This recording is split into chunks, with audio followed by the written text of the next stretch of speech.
product and customer-oriented skills. His work experience includes he has been working in Adroit Solutions as a managing director up to 2011, and he was the CEO of Adroit Solutions from 2011 to 14. And since 2014, he has been working for Vishwajyoti Technology Private Limited. He is the managing director over there. We welcome you, sir. Thank you, ma'am. Thank you. Thank you very much, madam. You're Dr. Thank you. Venugopal here. Thank you. Yes, thank you, sir. So we have Mr. Damodharan Selvaraj, who is an energetic, ambitious person and has developed a mature and responsible approach to whatever task that he undertakes and whatever situation that he is presented with. So as a graduate with 9 years of experience in industrial research and development, he is excellent in working with others to achieve certain objective on time and excellence. So, sir also has been working with Adroit Solutions, and now he is presently working with Viswajyoti Technologies Private Limited, and he has been involving in several R&D work that is carried out by Viswajyoti Technologies. Sir has a is currently pursuing his PhD on electrical vehicle systems. So some of his skills involve he has been working on many circuit topologies of power electronic circuit topologies such as DC-DC converters, inverters, HVDC, FACTS, solar PV, electric vehicles, etc. And his areas of interest include power quality, motor drives, and optimization such as particle swarm optimization, genetic algorithm, BAT algorithm, Firefly algorithm, etc. And sir is also specialized in MATLAB based embedded hardware programming, and he has been developing closed loop V by F speed control of induction motor using DSP kit, and he has also been involving with developing the sensorless vector control of induction motor using DSP kit. We welcome you, sir. Thank you. Thank you. So, Thank you. dear participants, I welcome you all once again for this third day of FDP on DC microgrids. Kindly mute your microphones. Certificates would be provided at the end of all the FDP sessions after the 7-day program. So, any question and answers that you have during the session, you can just directly type it on the chat window. So, have a good session. Over to you, sir, Venugopal sir, Damodharan sir, and Ganesh sir. Thank you, ma'am. Thank you for the introduction. Good afternoon, everybody. I hope everybody is hearing. Okay.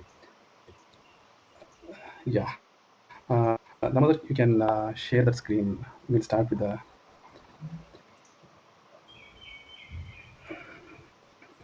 This is the first slide.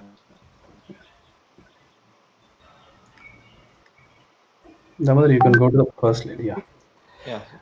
That's what today we are going to introduce about DC microgrid, and we want to start from the history and until today what is happening. This is a agenda. Today's agenda will be to know what is DC microgrid and how it started, and then we also are going for the next. I think you are clicking it. Yeah. And in the next session, that is tomorrow's session, some problems that will occur while creating the DC microgrid and other stuffs will be detailing. So, so this concept of DC microgrid, Damo, you can go to the first slide. Yeah. So this story started during 1880s itself. That is, it was a war of currents between Nikola Tesla and Thomas Edison. The thing was, it was proposed by Edison that all the transmission must happen using DC only. But Nikola Tesla, he was telling the transmission has to happen using AC only.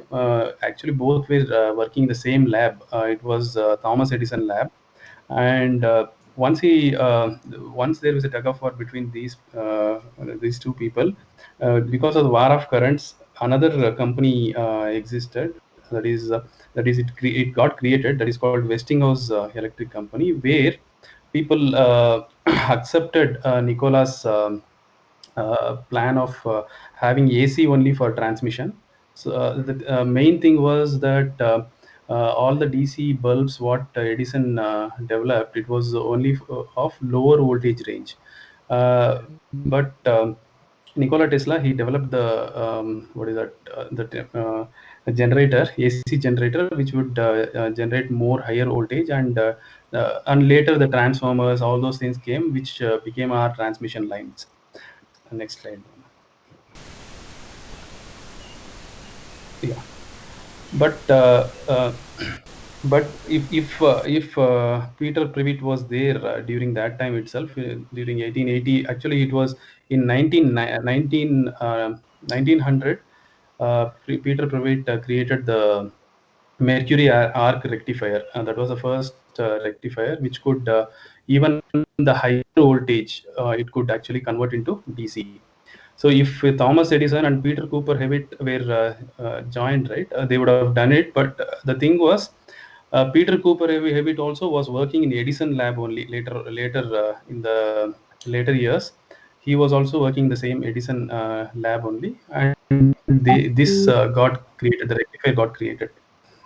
So the thing is, because of the power electronics, we could exploit power electronics to have to develop the DC grid extensively. Right now, today, the power electronics has grown in a larger manner, and will be able to develop a DC microgrid today with different control systems, all those things. Those things we are going to deal in this whole session. Yeah, and now I would call upon.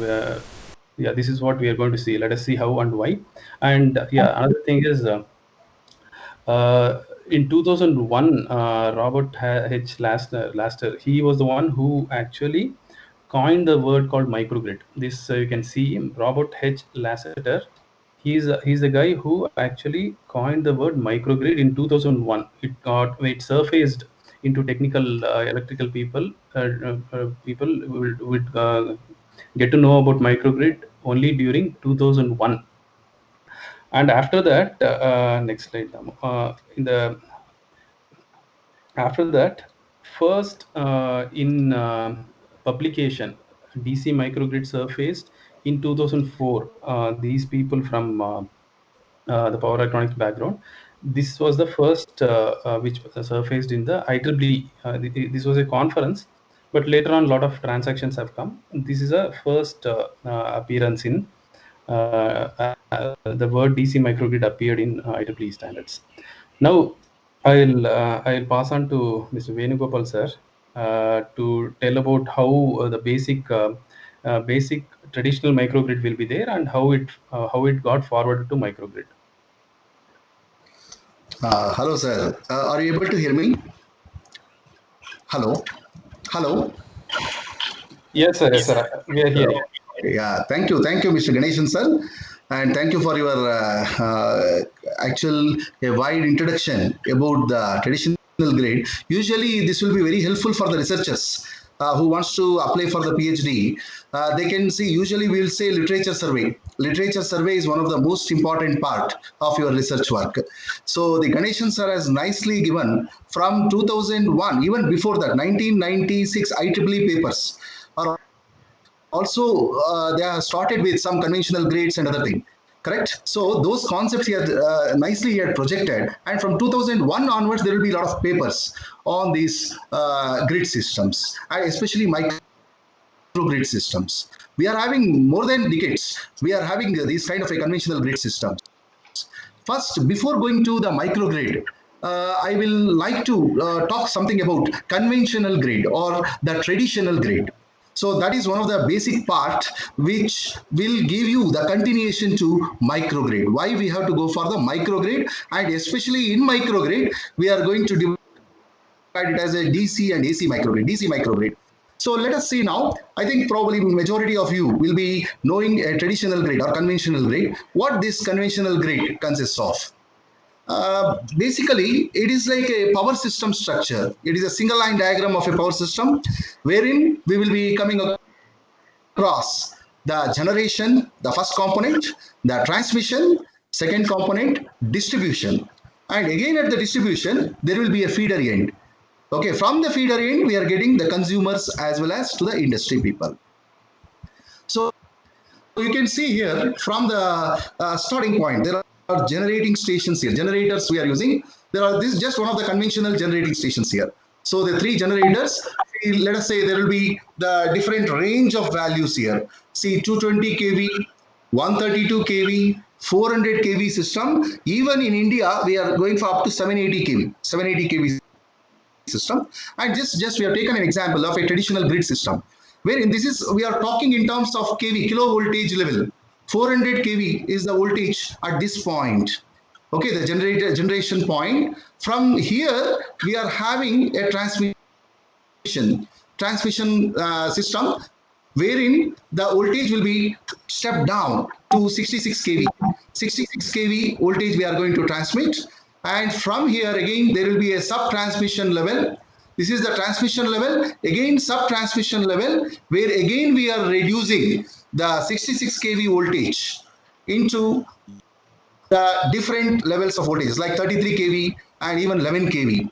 And finally, at this point, you can see here, this is the 11 kV voltage which we are getting. From here, actually it will be finally distributed, and by reducing the voltage to 0.4 kV, we have set 415 volts for 3-phase and even 230 volts for single phase.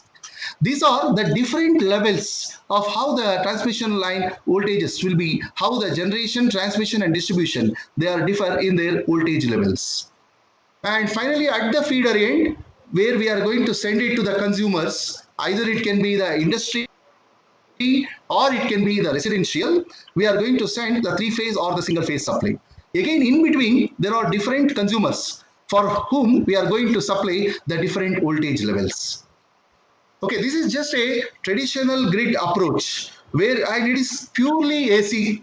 You can see here there is no DC system, and we are just having all the systems as AC systems only, whether it is a transmission, whether it is a distribution or whatever generating, all these voltages are in AC only. So our conventional grid or traditional grid system is basically an AC system. Now the question comes, where is the research challenge here? Because it is already existing, correct? So generation, transmission, distribution is already existing from so many decades. And where exists, where will be the scope for doing the research work in this? And it is this area where the feeder end, where we are converting 11 kV to 415 volts or even 230 volts single phase AC. So this is the place where we are making use for the opportunity to do the research work. There are a lot of scopes here, wherein instead of doing all these conversions here, see here, so many conversions are happening here. So many conversions, so many generations, so many transmissions, so many distributions. So instead of that, we are just looking for, in the innovative way, is it possible for us to generate a 415 volts or a 230 volts AC directly? Is there any possible resources instead of depending upon all these places? Is it possible to do that? So that is one of the major research where the concept of the smart grid or the microgrid comes. So in the traditional grid, one more thing I want to tell, if there are any problems or any faults occurs, so we have to do it manually. There is no self-corrective techniques. There is no modern methods or optimization techniques available directly to resolve the problem. So there will be a possibility which we are going to see in the later grids cases. So what we are going to do now is, by keeping this model as a reference model, traditional grid as a reference model, we are going to develop the other types of the grids called the microgrids or nanogrids. So we can say a microgrid is a child of a traditional grid. We can use the word or terminology. It is an offspring of the main grid only. But you can see the differences here. What is the major difference between the traditional grid and this kind of a microgrid? See, we are having a provision here of making use of the all the other alternative energy resources like the PV, We are having wind turbine, fuel cells, even batteries or flywheels. So many multiple sources are available. You can see here the point of contact, common coupling, point of contact is here. This is the system where we are connecting all the multiple sources. This is the great point. Again, what we are doing here, we are using making use of the opportunities of power electronics devices, power electronics converters. There are a lot of converters and inverters here, and there will be a lot of scope here for the renewable energy as well as the power electronic converters and inverters, wherein we are going to develop the stability, efficiency, and the harmonic reductions and all those things. Okay, this is the point where we are connecting the multiple sources. Here we are depending upon the types of the conventional sources. Here we are also making use of the renewable energy sources, which is a major research challenge. There lies a scope for doing a lot of research work. So it need not be PV and wind. Even we can go for biomass technology and even other types of the renewable energy sources which are available in this case. And again, you can see here, these are the points where we can connect it. And finally, we are converting these voltages. So you already know the voltages or the ratings from the PV or the wind turbine need not be, it cannot be 400 volts. So what we are doing is we are just making it to convert into 400 or 0.4 kV. So it should be almost, it is usually it's a 415 or for three phase supply, we can make use of that. And then this is the AC system. So we are converting here whatever the DC available here, the solar that we are converting into AC, and even here this side wind, even though it is a variable AC, we have to convert it AC to AC converters, and there are a lot of scopes. Even our friends here, they are going to speak much about this today, the power electronics concepts and the renewable energy concepts. There are a lot of scopes and a lot of opportunities here. So the 400 volts voltage, again we are stepping up, and then we are getting around 20 to 22 kV. Usually the 22 kV at the distribution side, 11 kV, 22 kV. These are all the standard voltage levels, which you can see from this point. And this will be again connected to a distribution network, through which we are connecting it to the lot of AC or the DC loads. Here we have just shown the AC loads because this is the place where we are getting the AC voltage. These are all, again, whatever the renewable energy sources we are having, this we are converting into AC. This is what practically or which is available right now. And now we have to do some more innovative techniques and some more challenges to do both the simulation as well as the hardware concepts of it. Okay. So this is just a basic idea of how we are emerging from conventional grid to the concept of a microgrid. Now in microgrid again, there are various aspects. So that I am just requesting Mr. Damodaram to take over to just start with the different types and classifications of the grid system. Thank you so much, sir. I Thank hope you. Mr. Damodaram, can you?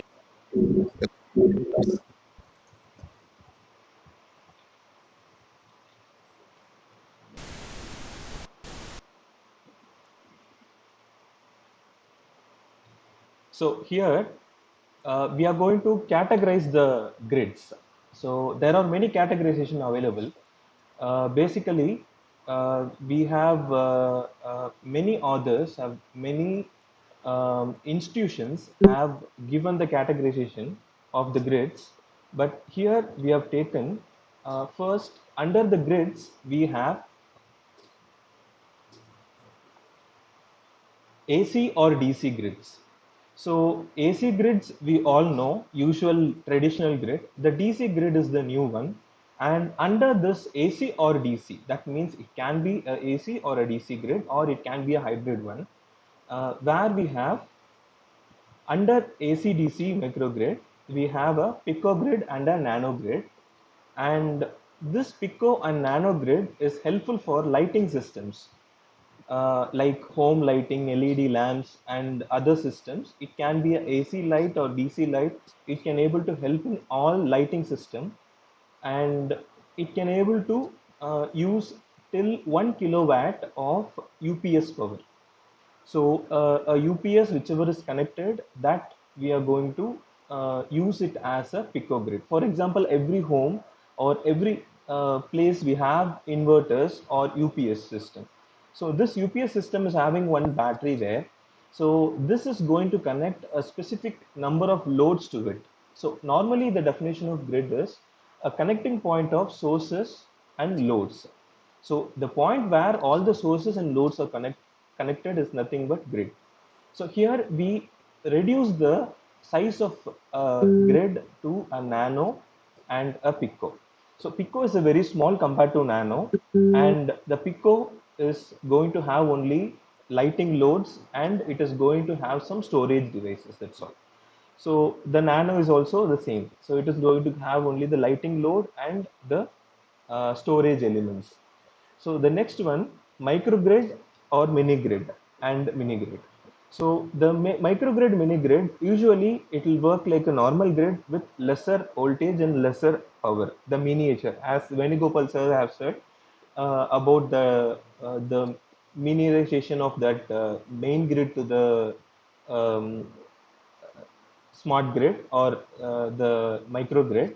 So this is helpful for residential purpose as well as industrial purpose. And this side AC grid, a single AC grid is nothing but usually a traditional grid, which in the previous slide we saw. It will have a load of residents as well as industry, and it is going to help in all the way. So it's a bigger grid compared to the left hand side. So other than this, we have another one categorization, like the International Renewable Energy Agency have categorized the grid into uh, picogrid, nanogrid, microgrid in its own wattage range. So picogrid will range between 0 to 1 kilowatt, nano will be 0 to 5 kilowatt, and micro will have 0 to 100 kilowatt. And the mini grid is in megawatt range. So it is near to the original grid, but it is little less than that. And the pico grid, as I said already, the pico grid is going to have the lighting loads which will withstand till 1 kilowatt. Lighting loads in the sense a single phase lighting loads. Normal house, like using a two fan lights in that way, if you connect a grid, that is known as the pico grid. The nano grid is nothing but it will work till 0 to 5 kilowatt, where it can be used for some more loads, more lights, more fans, and more computers or any other device whichever you are going to connect. And a microgrid is nearly between the pico nano and the mini grid. So the microgrids are operating for some 10 to 20 houses or a particular apartment. So in that way, if you think, I'm giving an example, if it for a particular apartment or a particular 10 to 20 home, whichever it is going to light, that is what the microgrid. And the mini grid is a particular area of distribution is nothing but mini grid. So this is the categorization is done by the International Renewable Energy Resources, sorry, International Renewable Energy Agency, which they have done.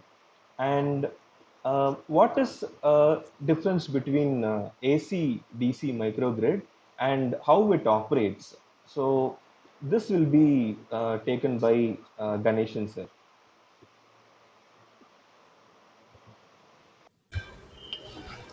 Thank you, Damodar, for the inputs. I'll continue with that. Yeah. So this that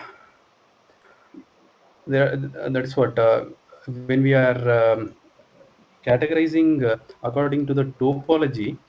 I think he has Damodar had categorized the things according to the microgrid according to the number of that is how much the wattage it can provide according to the wattage the capacity of the microgrid.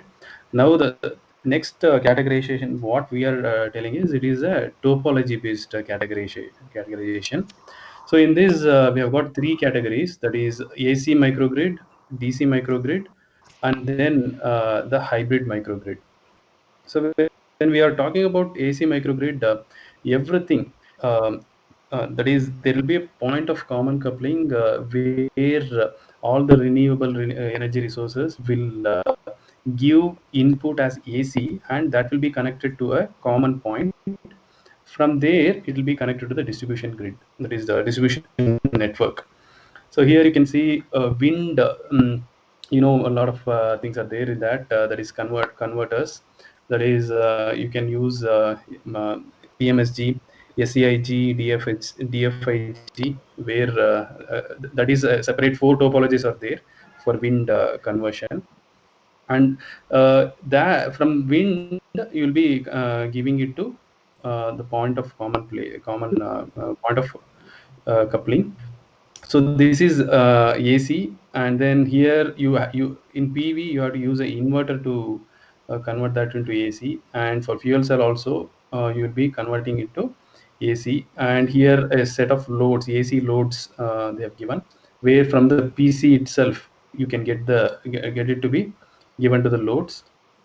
And flywheel based you will be connecting it to the PC only. And battery again, it has to be converted into inverted, and it has to be given. And from the point PC, again you will be using the transformer. This actually the same thing what was dealt by Venugopal sir. I am repeating it. There will be a transformer which changes the 400 volt to 20 kilovolt. It is not the 20 kilovolt. It will be 11 kilovolt or 22 kilovolt. Here, for example, we have given it as 20 kilovolt, which will be connected to the distribution network. Similarly, the difference between AC and DC microgrid is DC, you have a converter here which will collect all the DC and convert to AC, and then a transformer will be there in order to connect it to the distribution network if it is needed. The thing is, this connecting to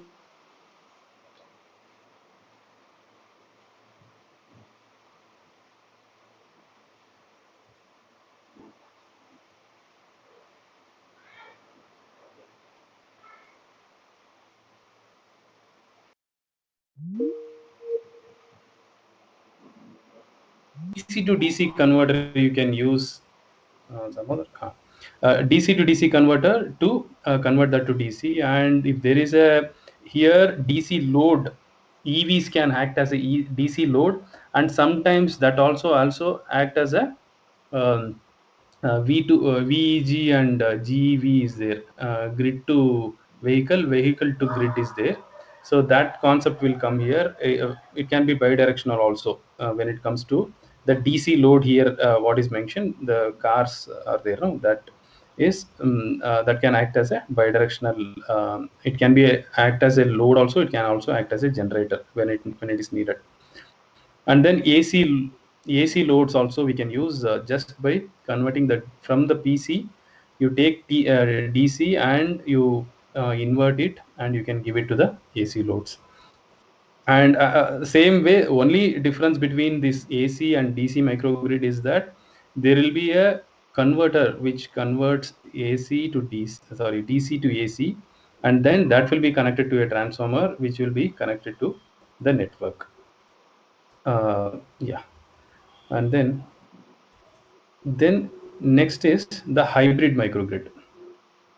The hybrid microgrid is a combination of DC and AC stuff. Actually, DC microgrid and AC microgrid, if you combine it, it becomes a hybrid microgrid.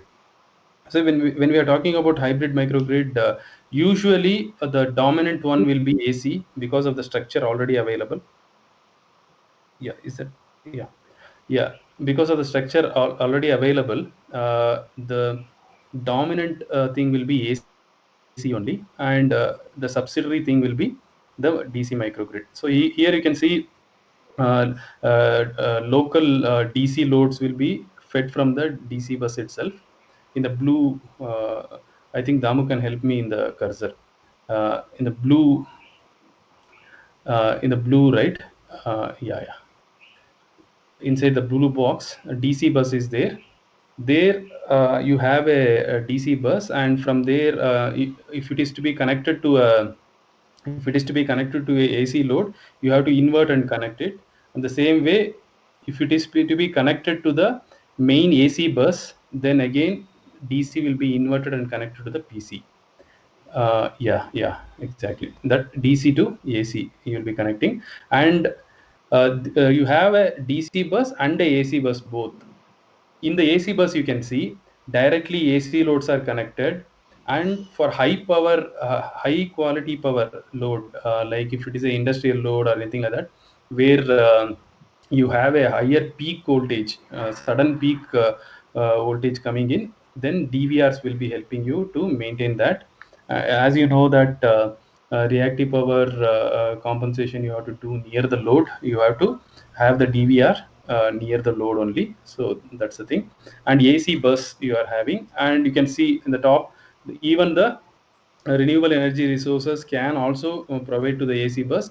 And you can see the battery and the inverter, wind turbine directly. If it is a CIG and DFIG, you'll be having it directly. And then PV with the inverter, and AC bus is connected to a PC, that is point of common coupling. 400 volt, again it will be increase it to 20 kilovolt, or it can be 11 or 22 kilovolt, whatever it is. So these are the three, that is, you have a AC microgrid, DC microgrid, hybrid microgrid. These three are there. And then in order to know what are the advantages of this microgrid, mainly I am going to concentrate on the advantages of DC microgrid. So I'll complete that also. And whether the microgrid can work on their own or not, that we have to know. That is islanded. That is called the islanded mode. So with connecting it to the grid and without connecting to the grid is there, right? That is, when you connect it to the grid, it is grid connected microgrid. When you remove from the grid, it is the islanded mode. So those things will that these are the problems that will occur while connecting and disconnecting. Those are the things that we are going to deal in the whole session tomorrow. So I am just introducing it, that you are connecting means grid connected. When you are removing, it is islanded. When it is islanded, then you have to a lot of synchronization issues, self synchronizing, all those will come into play. So those things will be dealing in the next next session tomorrow. Next, I'll go to the advantage of the DC microgrid. Yeah, here I'm not talking about weight loss here. This is I'm talking about the loss that is occurring due to the transmission. That is, if you are not using a DC microgrid, the when you are having about the, when you are having a traditional microgrid, then you will have transformers and related equipments which will be before the guy who is before, no, that much loss will be there. And if you are using a DC microgrid, this much loss will be there. That is, you will have reduced loss because only two lines are there. And that is the thing that loss here. This is the loss. Loss will be heavy if you are using AC microgrid or AC traditional. And if you are using it the DC microgrid, loss will be lesser. Then next the next slide.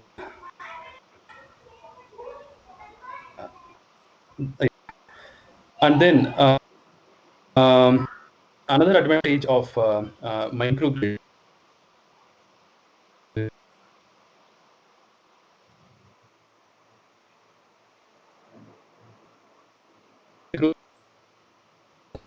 if you are having a complete national grid, then lot of cybersecurity issues will come into play. We are also working in our company regarding that game theory based cybersecurity check. We are working on that. Actually, whether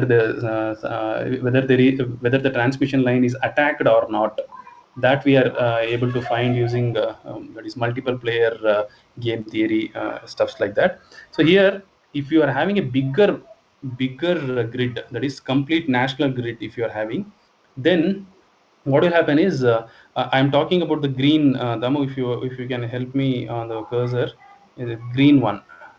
Yeah, yeah, green one, the right side one. Yeah,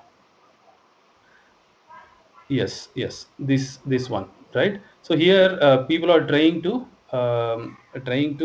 attack the transmission transmission line. What will happen if you are attacking a transmission full transmission grid? If you're attacking, what happens is, it'll if you actually create a fault there by force. It is not actually occurring, but you by force you create a fault there. If you create a fault, then the catastrophic effect will be the left side blue color one is there, right? This one, you have half of America shut down because of the catastrophic effect. So this will occur because of this cyber security attack also. And another thing is, if you are using a microgrid, you are actually avoiding the catastrophic effect, because you are self-sufficient in your area. So that is what this blue color image I have put it. That is nothing but it is you avoid the catastrophic effect if you are using either AC microgrid or DC microgrid, whatever it is. And then this one, the location. uh, if it is local, actually whatever microgrid you are creating, it is locally available. So any measures of maintenance or security, if you have to check, that will be very much available if you are using either AC or DC microgrid. So that is one of the advantage. Next, Damo. Then about the investment risk, this is a dollar symbol and this is a risk here. So about the investment risk, that is when you are using a DC microgrid, it is mainly for DC microgrid. When you're using a DC microgrid, investment risk is very less, because we are actually avoiding many of the things like mainly the transformers until the substation and feeder, at every place. The transformers, distribution transformers, feeder transformers, every place, substation, every place, the transformers are removed. Only the DC lines with higher voltage has to move. That is this one, the dollar symbol thing. Next one is, see, if you have a peak load, in micro, right side right side top one, yeah, if you have a peak load, uh, if you have a storage capacity, the characteristics of microgrid involves a storage capacity. It should have a higher storage capacity. So if you have a higher storage capacity, then batteries will take care about this blue portion. Batteries which will actually have a it will act as a subsidiary, and these peak portion will be taken care of. And next thing is the public private partnership. Actually our government is more working on public private partnership on energy and many other energy and many other. That is what is called deregulation. So here private players can have public partnership with the government, and also it is a business opportunity, a heavy commercial business opportunity available if you are going for either of these microgrids. And then this one, right side one, locally people will get a lot of jobs. Even if it is a rural area, people will get a lot of jobs. And so these are the main advantages, that if we are using either AC or DC microgrid. Mainly I have put put some points on DC microgrid. And so these are the total advantages I have collected. And this next, Dr. Venugopal sir will be taking on components of microgrids. What are the basic components that makes the microgrid? Oh yeah, once again, I have two other slides for advantages. Once again, I'll finish that also. Go to previous. Yeah, I forgot that. Yeah, see here, this one is, you are actually reducing the carbon imprint on the that is here the image shows that they are erasing the smoke that is coming out of many other things. The thing is, if you are using renewable energy, we are trying to reduce the carbon imprint on the Earth actually. And then next one is this is the most important thing I forgot to tell you. This the right side one. See, that is the uh, each each of these microgrid are active. That is, it is not a passive thing actually. See, when we are talking about active and passive here, yeah, when a distribution system is there, it will just get the data, get the input from the transmission grid, and the distribution network will be feeding to the residents, and it will be keeping quiet. But when it comes to microgrid, it actually gets the data about the load that is there, and what is the supply that is given, and how much battery level is there for a backup. All these are collected, and it is active actually. It is not the passive thing that is actually in the conventional traditional microgrid. It is passive. That is, it just gets the data, and it will just give that is it just gets the power and supplies to the people, and there must be some controller who actually have to control the transformers. But here, with the information and communication technology, see, ICT is a, you can note it down, ICT, a important research area you can work on. This is one in important research area you can work on, that is information and communication technology for microgrids. So this using exploiting this ICT, this whole microgrid will be able to control the power, and make sure that there is an uninterrupted power inside the microgrid area. And even if it is connected to the main grid also, this ICT will be helping you. Yeah, next advantage. Yeah. See, this one left hand side, the purple one is completely about the traditional grid actually. The right side one is the is of the microgrid using the renewable energy. The amount of data that you collect for the transmission line, you have to apply data mining techniques to get the data, and you have to analyze it, load forecast it, or plan it, power system planning you have to do. Everything you have to do with heavy data. Lot of data will be included. So the data big data concept will come into play, data mining will come into play. So this, if you have to avoid it, then it is better to move to microgrid. Uh, that is, because of microgrid, you are reducing the number of that is amount of data that you have to actually analyze, and it also gives you more importance on the local data. So you don't have to have the data of the whole country for controlling your substation, right? So you have to the data will be completely local, so you can actually ICTs will help you in making this microgrid completely autonomous. And now I will call upon Dr. Venugopal sir to deal about the components of the microgrid. Sir, you can take it, sir. Oh, sorry. Oh, these things also is there. I think, sir, I think it will be another 4 5 slides I have to take. I'll take this also. I'm sorry. Yeah, yeah. Yeah. See, for a microgrid, what is needed for a microgrid? That's what this is the one. You can go to the next slide, not a problem. So, Damo, you can go to the next slide. Yeah.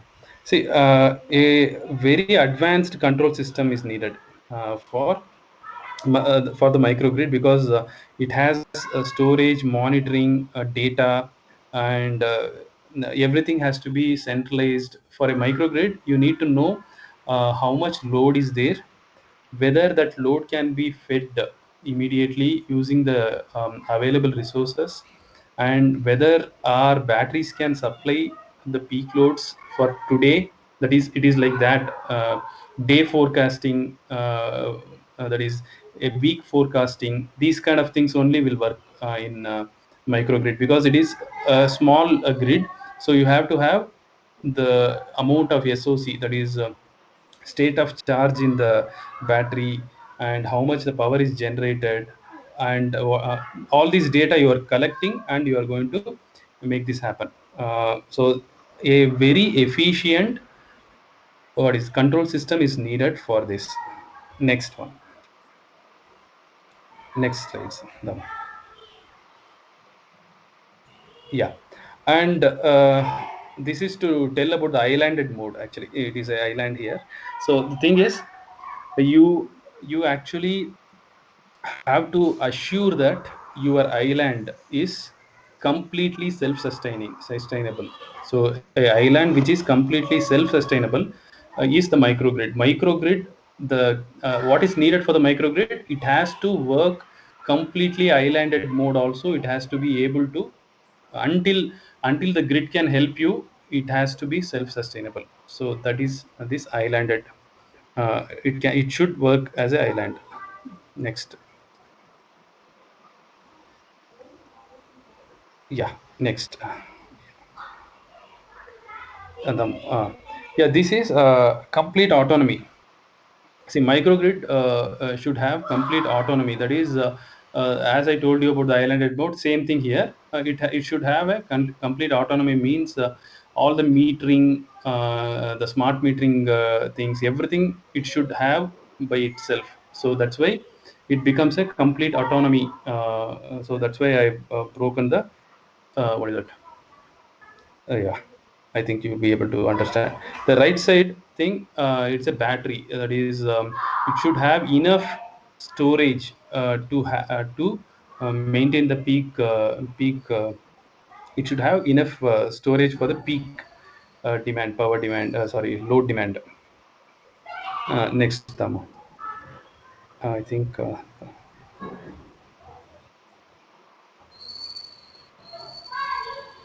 Yeah, and here actually USA, they were the premier.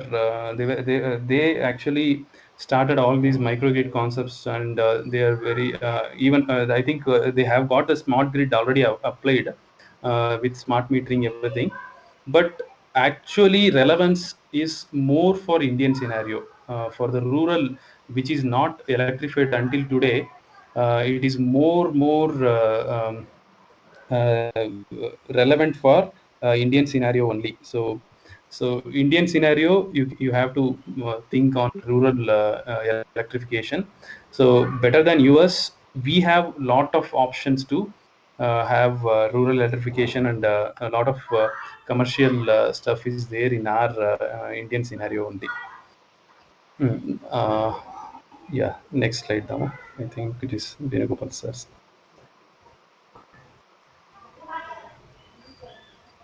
Yeah. So now Venugopal sir will be taking the elements of DC microgrid. Yes, sir. Thank you, sir. Thank you. I think now, what is the need of a microgrid with respect to the conventional grid has been nicely covered with a lot of examples. And also, what is the optimization and what is the methods? Why we have to go for the microgrid compared to the conventional grid, and especially DC microgrid. So, our topic or our concept today is based on the DC microgrid, how it differs. See, as I said, it is like a child model of our conventional grid. A microgrid is a offspring or a child model of a conventional grid. So it should have all the provisions. What the conventional grid, sorry, has all the provisions even the microgrid should have. That means there will be, and one more thing here I want to clear some points. What is the smart grid means? Smart grid and microgrid, whether both are same, even the microgrid can become a smart grid. So smart grids are, even I can make the high power grids also as a smart grids by connecting some kind of a sensors. And also even it has to identify the faults and it should be recovered itself. So such kind of a provisions, if you make, the grid becomes a smart. Nowadays, even that is the research challenge. So how to make a grid more smart? More smarter. Even microgrid, it is, as I said, it is a scaled down version of a conventional. Now, I will come to the microgrid point. Okay, so microgrid is a scaled down version of a conventional grid. So that means we are not going to generate such a very high power ratings. Only the low power and low voltages we are going to generate by using the microgrid. But still, it should have all the kinds of a resources. First thing is any grid concept. If you want to have, there should be a source. There should be a generating sources. Generation point is always takes a major role. The major difference between our microgrid as well as the conventional grid is here, where in the case of conventional grid, we are going for conventional resources like thermal, hydro, nuclear, etc.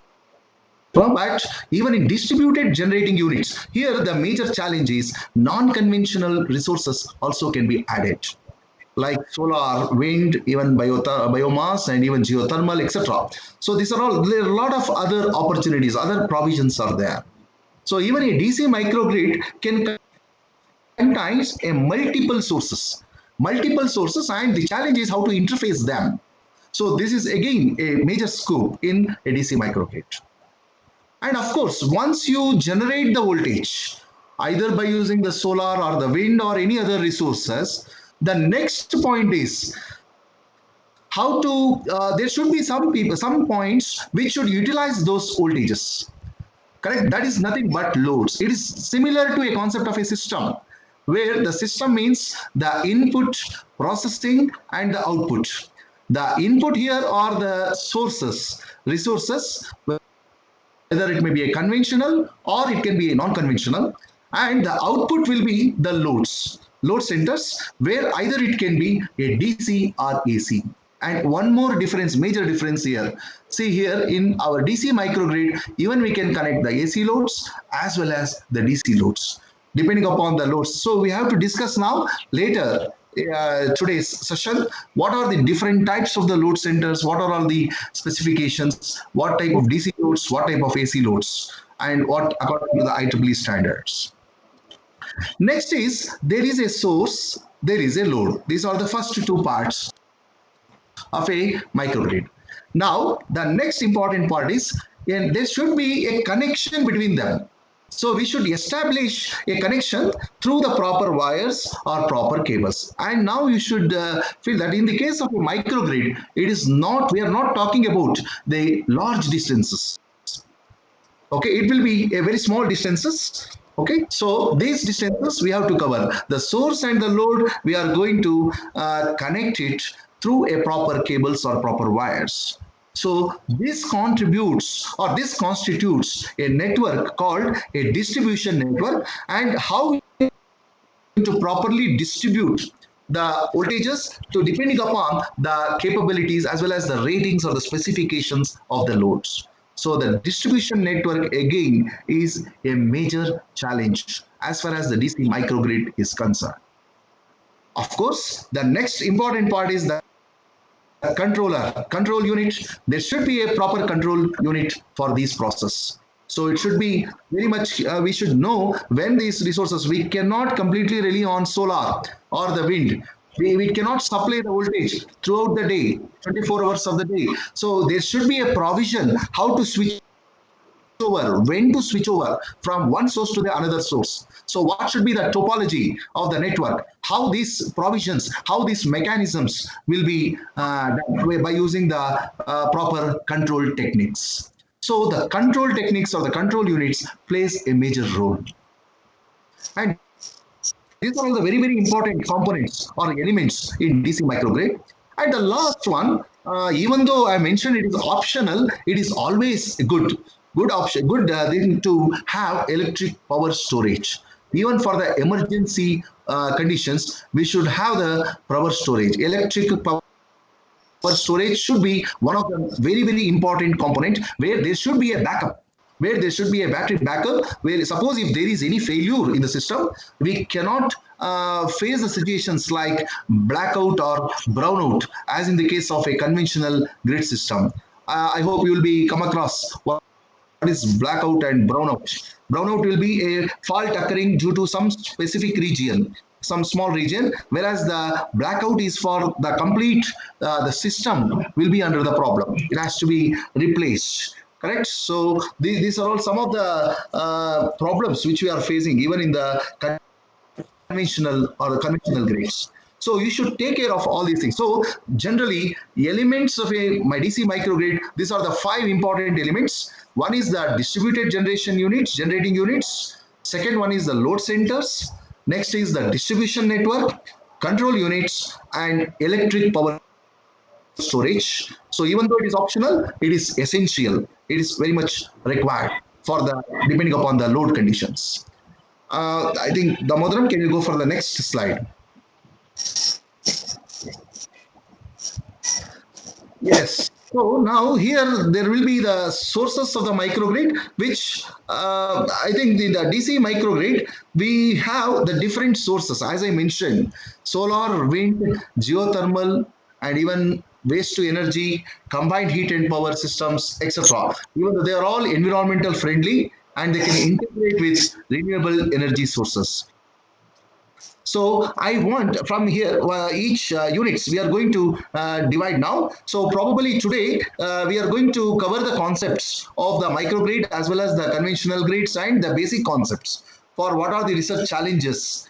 And even in the tomorrow's session, we are going to take up some of the research problems even from the IEEE papers and how they are solved and what are the problems for the new problems and new challenges which we can take up in the microgrid concepts. So with this, now I am requesting Mr. Damodaran to take over for the different distributed generating sources. Yes, Damodaran. I hope you can Yeah, take sir. up Yeah, sir. the Thank next you, session. sir. Thank you.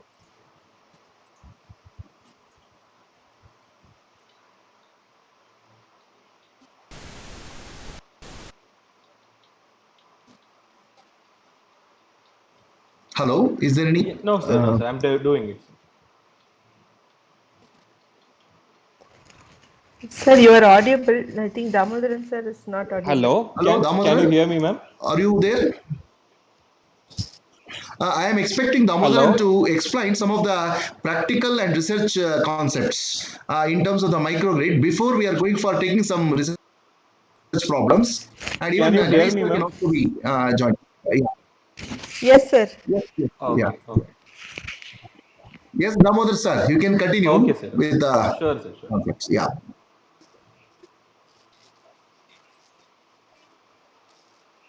So as Venugopal sir explained, the sources, multiple sources we can able to connect to the microgrid.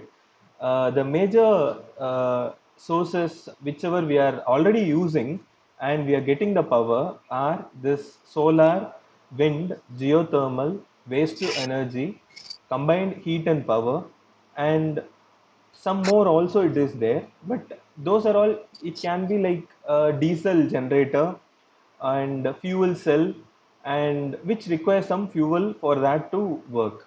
So here we are going to see this renewable sources, the PV, the photovoltaic system.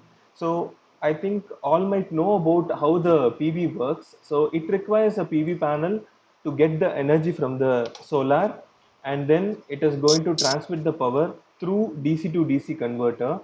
So the DC to DC converter here helps the voltage to maintain a constant at DC grid point.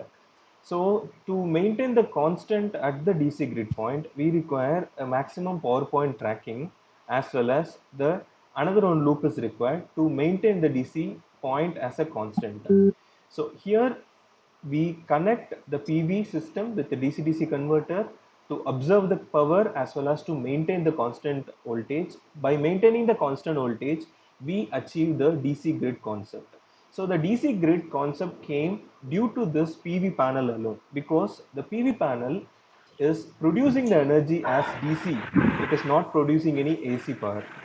So we then the wind generation. So the wind generation, we have multiple turbines which is connected with, and you can able to see that uh, the connection between, if you connect a wind turbine with DC motor, that is DC machine, then we'll get a DC power itself as a output. So this DC can be coupled together, and by using a single DC-DC converter, we can able to transmit or we can able to connect it to the DC microgrid. So here we show that the wind turbine is connected with a DC machine where it gets the DC power and it is connected. It can be done by induction generator or DFIG or PMSM. Any machine can replace this DC machine, and in that point we require a AC to DC conversion where the AC has to be converted to DC, then that DC has to be maintained as constant to provide the DC microgrid. So this is how we interface DC with AC. So we require a AC to DC converter and a DC to DC converter to maintain the voltage.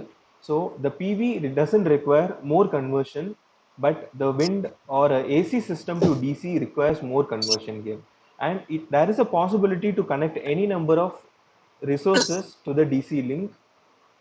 So next one is the geothermal energy. The geothermal energy, I think this is from the earth. Whatever the heat is generated, that heat is produced as steam. That steam goes into the turbine. The turbine rotates and we get the turbine torque to be connected to the generator. That generator generates the DC energy or AC energy where it can be converted back to DC and it can be connected to the DC generator. So this is also one option of a source where we can able to use it at the DC grid point. The next one is the water fuel. So both we are going to use a fuel here, or you can able to use some other natural resources like water or the waterfalls where the turbine rotates and it gets the generator to be rotated. The generator gets the electricity, then that electricity can be a DC or a AC, whichever it can be connected to the grid. Here it is given as a normal grid, but it is a DC grid if you use a DC generator, or if you use a normal generator and if you use a converter, it can be made as a DC grid point of connection. And another advantage of this is the heat from the fuel, whatever we are getting, that heat can be used for some other purpose like building or home use or anything else. That is one advantage over it. So regarding the loads, we have here DC loads as well as AC loads. So many will have a confusion that which is a AC and which is a DC load. Recently, we use converters and we use 230 volt supply directly to charge a battery, and we use a AC as a DC, and we are using it. Here we have categorized it as a DC load, that is the DC whichever it is connected like electric vehicle. So electric vehicle is a DC load, and DC light system, LED system, that is also a DC load. Recent LED bulbs can operate in DC supply, that I'll tell you how it is in the next slide. So the electronics devices whichever we use, a mobile phone which is used for charging, and a laptop, if you are charging the laptop through a converter, that is also a DC battery based device which is a DC load. And the next thing is the device which can operate in universal voltage, that is 110 volt to 280 volt. You might have seen in many of the chargers like mobile chargers, laptop chargers, which will work for 110 volt to 280 volt, 50 to 60 hertz. This particular charger can be operated as a DC source. How is, like, you might have seen this in the train. So where we use 110 volt DC for charging our mobile phones.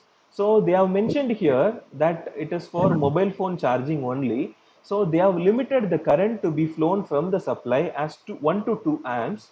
So they are giving that it can be operated for only mobile phones. You can't able to connect the laptops or something else, but we are doing it, but it is not feasible. Actually, we should not do that. So if you use mobile phone with 110 volt, it will, any charger can charge the mobile phone. You might have seen that because the charger is capable of this particular rating, 110 to 280 volt with 50 to 60 hertz, and the converters whichever inside the charger is happy to operate with DC because it doesn't require any rectification. There is some problem, research problem also is there, where we are converting the AC devices into a DC. So that part many analysis is not done because some converters are involved in that. So some converters are helping, some converters are not supporting this, and that part you can able to take it as a research part for your particular research, where conventional AC devices can be used as a DC device. The next thing, so these things you already know: air conditioner, refrigerator, AC motor pumps, water heater, micro oven. These are all compulsory. It requires a AC supply because it will operate with AC with high power devices. So it doesn't have any battery or capacitor to do that. So it requires anyway a AC source. So these are all the AC loads whichever we categorized. So the next thing is the control unit. So while we control the DC microgrid, we need to look into this 4 steps. First one, strategic management. The second one, tactical management. The third one, energy management and regulation. The fourth one, operational real-time control. The first one, strategical management. So the strategical management, there we need to collect the data, that is the very important thing, and communicating it. So usually the grids will not communicate with each other. For example, whatever the electricity we are using now, it is not communicating to any of the EBs or something. The person is coming and taking the reading. But when you implement the DC grid, the load utilized and the load requirement will be communicated through the grid. So that is known as the smart grid concept, and end user communication with smart grid communication. That means the smart grid knows what load you require, as well as whatever you are using right now, that load also will be appeared in the smart grid control point. Then the tactical management point. So the tactical management is we need to predict the thing. What are the things we can able to predict according to the weather? For example, if you are using PV, wind, any other renewable energy resources, so we should know what is the temperature, what is the irradiance, what is the wind velocity. Those things has to be predicted so that the grid knows how much load can be supplied to the consumer. The next thing is energy management and regulation. So the energy management and regulation is getting these two data, strategic management, tactical management data, into the energy management to control what it has to be. For example, if you have a power at solar and if you don't have the power at wind, then it has to cut off the wind and it has to connect the PV source alone, and the remaining has to be supplied by the storage element. In that way, it has to decide something to control the power flow. And the next one is the very important one, that is operational real-time control. So while the grid is in operation, on the particular point, it is going to control by measuring the power system state. So what is the power system original grid? What is the state? Whether we can able to tap some power or we can able to send the power to the grid, that will be sensed by this power system state. The source control in the sense, as I said, if the PV is not available, wind is available, then it has to disconnect the PV and it has to supply the wind. That is the source control. And the DC load control, if we have a sufficient load, then there is no need of any disconnection of the load. If there is no sufficient load, then the loads has to be disconnected or the power shutdown has to be triggered. So that is the third point of control. So inside that, you can able to see a normal DC grid, a PV whichever can generate the DC, battery whichever it can able to generate the DC, and it can able to charge the battery. It is a bidirectional operation. And here we use the diesel generator, that also can be a DC output, and that can also be connected to the DC bus. And this is about the control unit. So in this area, 4 area, we have much researches. So if you check for this particular concepts, we have more content on, there is no content on practical experimentation and simulation experimentation for these particular area. So this is what about the control unit. So the electrical power storage and other things will be explained by Ganeshan sir.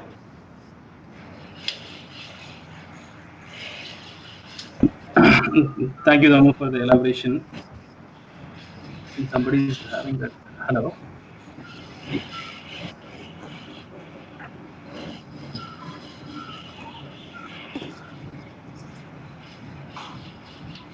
The mic. Yeah. So now regarding the electrical power storage, see when most of the power storage it is batteries only. So, batteries, ultra capacitors, these two things becomes the power storage units. Mainly, why I have put so many batteries is because of the chemistry that is applied in the battery. We have got many. You can see that I have mentioned about 270 Celsius thermal runaway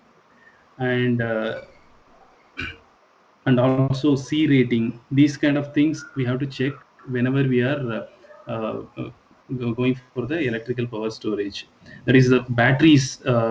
Batteries have some specifications which we need to get to know before we choose which battery to take.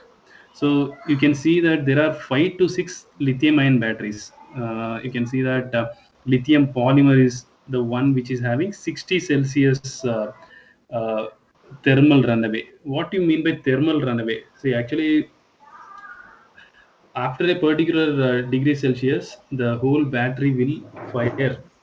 So this 60 Celsius to 100 degree Celsius is the range of temperature where lithium polymer batteries will fire. So when you are planning for a fast charging or fast discharging, then you have to think about what temperature you have to maintain there. What is the temperature according to the current that is flowing into the battery or going out of the battery? You have to think about the temperature. So this thermal runaway is higher for lithium ferrous phosphate, which is also a lithium ion battery, which is around 270 Celsius thermal runaway. So while choosing the battery, see there are only two storages. One is battery storage, another one is the ultra capacitors. When you are choosing the batteries, these are the things you have to choose. And these many batteries are there. Lithium sulfur dioxide batteries are there. Lithium thionyl fluoride. For all this, you have to check what is the thermal runaway, and the second one is whether the range of SOC, whether 20% to 80% SOC, that is state of charge, that you have to check. And the next one is the C rating you have to check. C rating, I'll tell you in the coming. You go to the next slide, Dama. Yeah. Yeah. Here, see, if you are all those batteries you can search and get to know what is the C rating and also the thermal runaway. Why we are not using the lithium polymer battery, instead of that, why we are using lithium phosphate ferrous phosphate is because the thermal runaway is higher for this lithium ferrous phosphate. Okay. So new types of batteries that is going to be for production, higher production, is magnesium sulfur and lithium sulfur batteries. See these things about this battery alone. Hello. Yeah, I will make some 10 to 15 slides about what is the thermal runaway and what is the C rating of that, how the C rating is found, everything. I'll just explain that in the tomorrow session. Just to make this in a in 2 slides, I have just made this. See, whenever you are thinking about research, one thing is, keep in mind the chances of research is there in fast charging and fast discharging. So for this to happen, you have to choose a perfect battery for that. Okay. And then here magnesium sulfur, this is another type of battery which is going to be produced from 2021 only. And another lithium sulfur battery also is going to be produced in the later part of the year. And what is C rate? See, when you are talking about C rate, the charging rate, it is actually charging and discharging rate. See, if you are having 100 ampere hour as a rating of a particular battery, if you are charging it in 10 amps, it will get charged in 10 hours. If you are charging it in 100 amps, it will charge in 1 hour itself. I hope you are getting ampere hour. You have to multiply 100 amps. If you are able to charge that battery using 100 amps, if you have that much high current supply, then you can charge that in 100 amps, and it will take only 1 hour to charge the whole battery. So usually C1 rating, C2 rating, that like that they will be mentioning it. That is to tell that in 1 hour this battery will be charged. That is C1 rating. C2 means in 2 hours this battery gets charged. Like that they mention it. So this C rating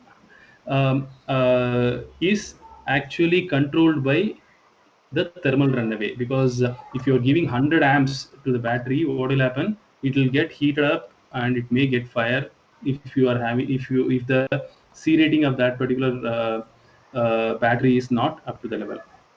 So keeping in mind the fast charging and fast discharging research, you have to think about what is the C rating for magnesium sulfur, what is the lithium sulfur batteries, and other set of batteries, what is the C rating and thermal runaway. Okay. Next thing is the ultra capacitor. So when you are talking about ultra capacitor, it is very it is like a battery which can have which is having a higher C rating. Most highest C rating battery, if you are thinking, that is the ultra capacitor. It is not having the same chemical reaction what happens in the battery, but ultra capacitor, it is having the highest range of charging and discharging current it can create. And then fuel cell, it is not bidirectional. It is actually a it is actually it generates, it is a active, it is not passive like battery actually gets the power and stores it and gives it back, but fuel cell generates the power. That is the difference between battery and the fuel cell generate power by a set of chemicals added to it. It will hydrogen, mainly hydrogen. It will generate the power and supplies it. So it is not bidirectional in nature. So whenever you are using a fuel cell, when you are planning for a bidirectional stuff, you have to go for a battery which can store the power that is coming back to you. So this is the power storage. This is all about the power storage thing.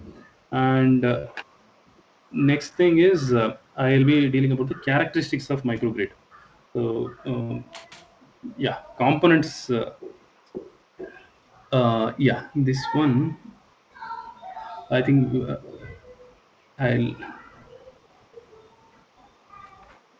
next one. Now you can go to the next slide.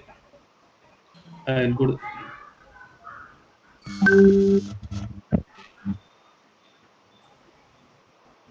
Yeah. So this component. Yeah.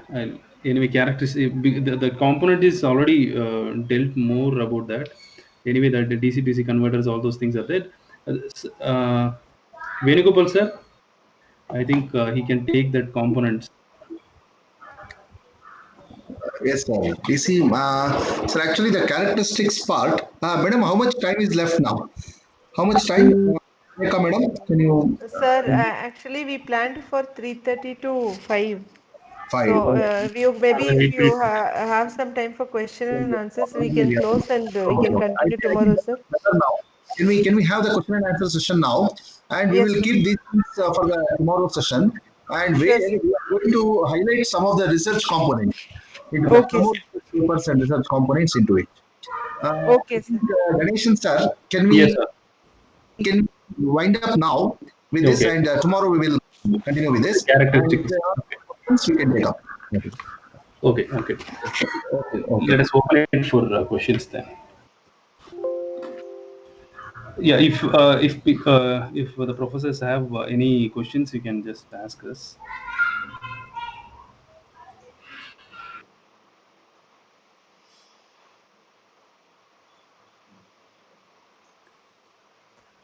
Participants, if you have questions, please post it in the chat window.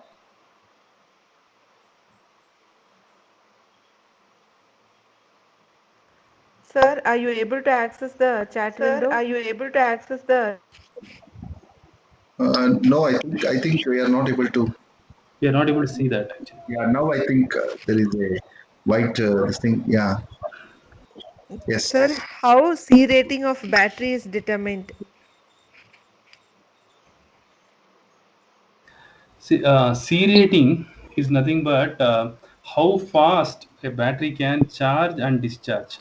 Okay, so the thing is, if it can discharge in 20 amps at a particular time, okay, then that means that the capability of the battery to receive that much charge, that is the chemistry.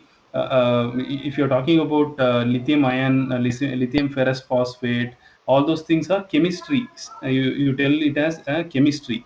So when you're talking about chemistry, then some chemicals are there which will create the charge. That is, when electricity is coming in, then that will become a positive and negative charge because of that chemistry inside that.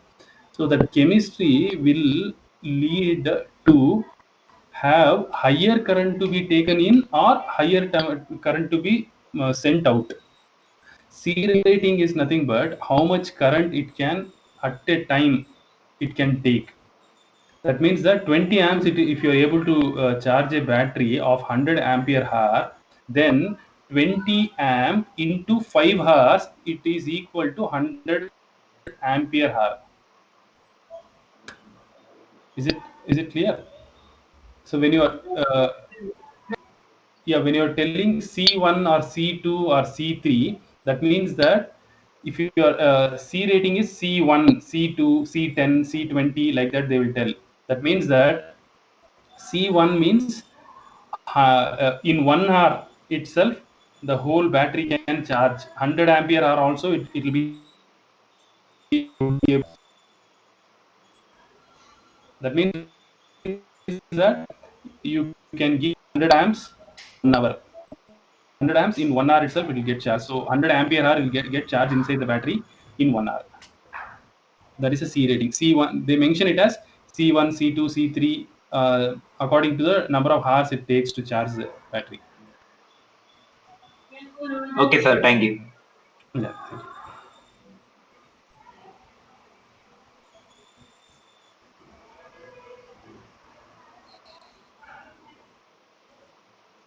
Any other questions? Yeah. Sir, it is actually they're typing on the chat window. So So I am next not able to see question, that. next question. Yes. In fast charging, high Uh-huh. current will be dangerous for life of battery or not? See, that is why chemistries of the battery is happening now. According to the chemistry in the battery, what they are using is facilitating the safety also. That is why C rating is coming actually. They mention in the specification of the battery itself what is the C rating, what is the thermal runaway, both. Until this much ampere it can they can allow to charge the battery, and until this much temperature it can maintain without firing. So these are many other specifications also are there. I'll make a table and I'll show that in the coming tomorrow's thing actually. There are multiple batteries, and each one has its own pros and cons. But the thing is, higher see for fast charging only, chemistry is there to have a safe movement of electron into the battery. uh, it is the chemistries are developed in such a way only.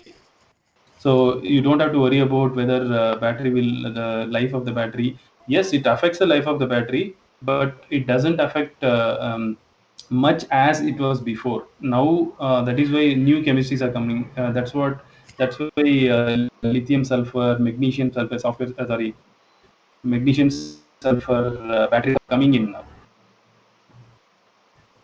Yeah. So Any other next question? question, sir, in DC grid, we are Mhm. going to use batteries for storage. What Mhm. are the advancement in battery technologies? That is what we are going to deal tomorrow. It is all chemistries only. See, when you are talking about the bidirectional flow of power, fast charging, slow charging, mainly the fast charging. In fast charging, ultra fast charging is coming, and then different chemistries in battery. These are the things: different chemistries in battery, fast charging, ultra fast charging, and then bidirectional flow of current. These are the most important new technologies are coming. Mainly, you have to talk about chemistries in battery, new chemistries.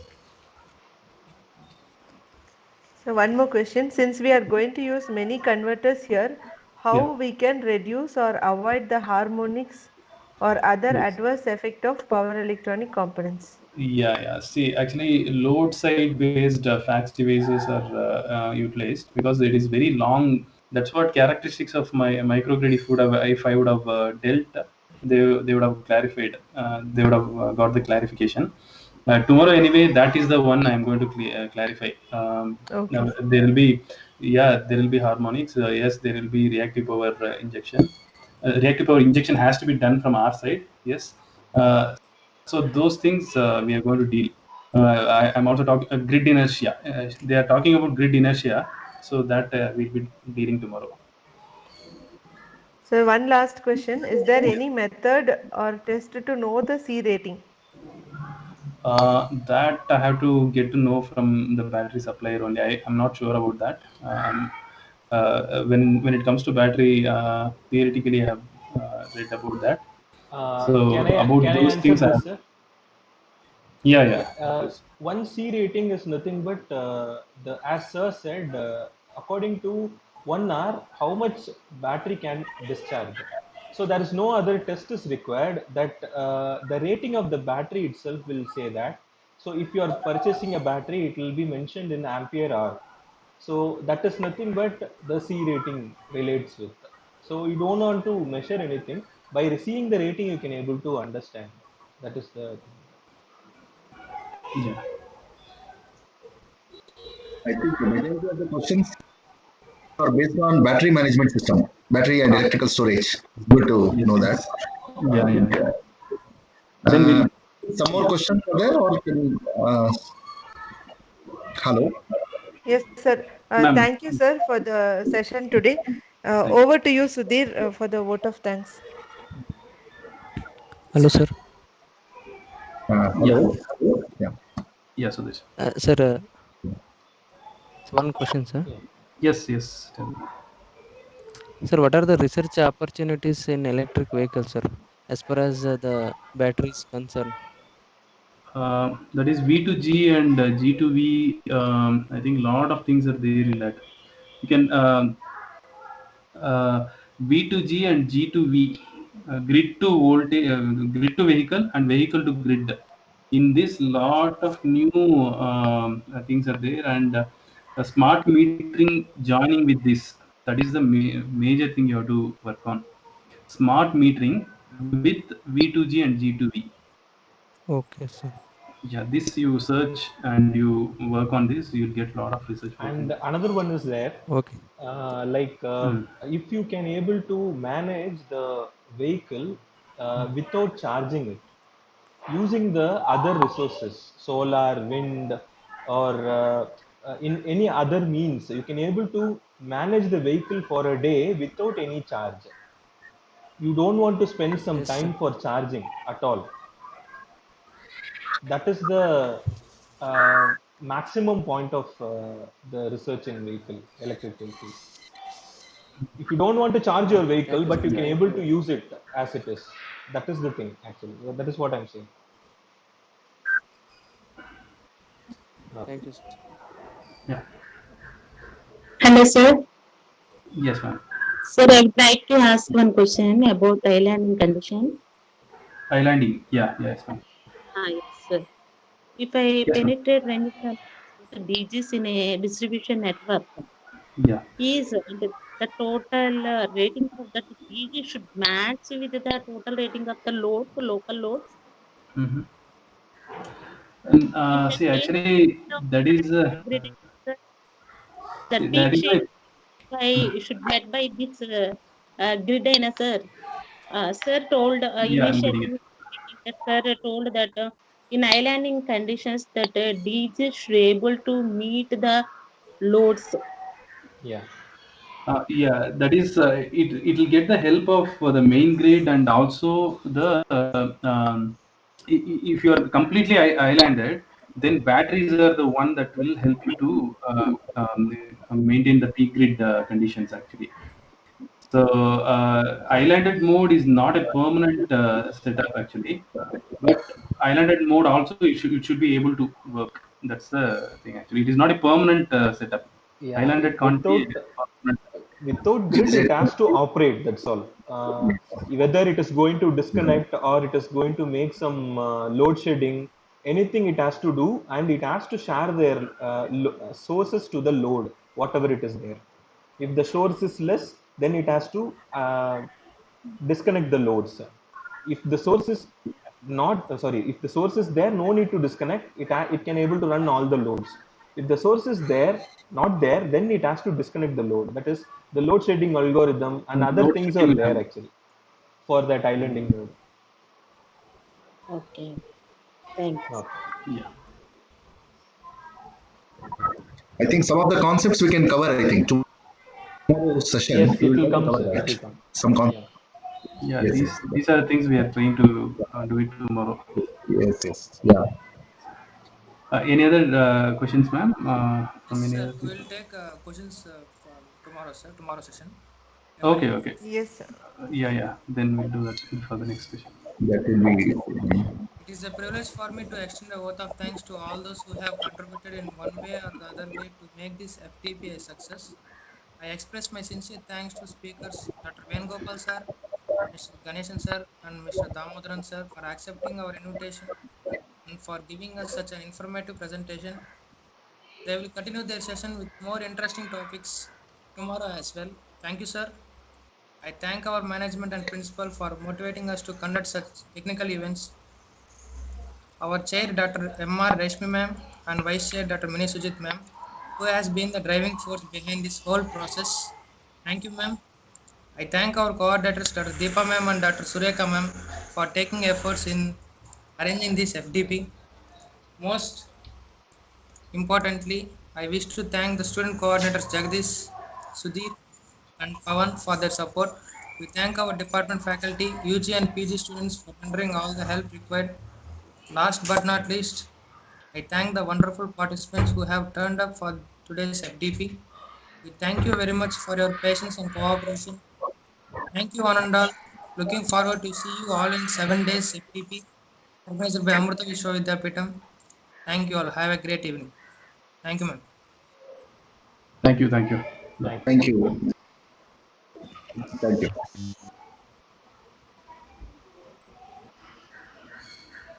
Participants can leave after filling the feedback link, feedback form.